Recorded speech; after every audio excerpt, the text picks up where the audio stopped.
dahan-dahan lang. Huwag yung bibiglayin na doon agad kayo. Baka kaya pag nagulat, sisipahin kayo. Sayang ang tato. Hindi, joke lang. So yan, tignan nyo oh. Pupunin ko na yung base of the tail. Oh, pupunin ko na. Pwedeng ako na mismo maghahawak nito o may hahawak doon. Okay, di ba? Oh. Yan. Tapos, lobat lang yung thermometer natin pero mariread nyo ito. Dahan-dahan lang doon sa rectum niya. Okay, nagka-count na siya. O, kita nyo? Ano, nababasa nyo? Yes. O, yun. So, tignan nyo yung position ko. Yan yung position ko.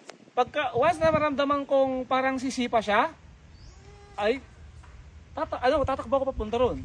Hindi papunta doon, pero papunta doon. Diyan sa side na yan. Okay? Mararamdaman ko siya. Okay?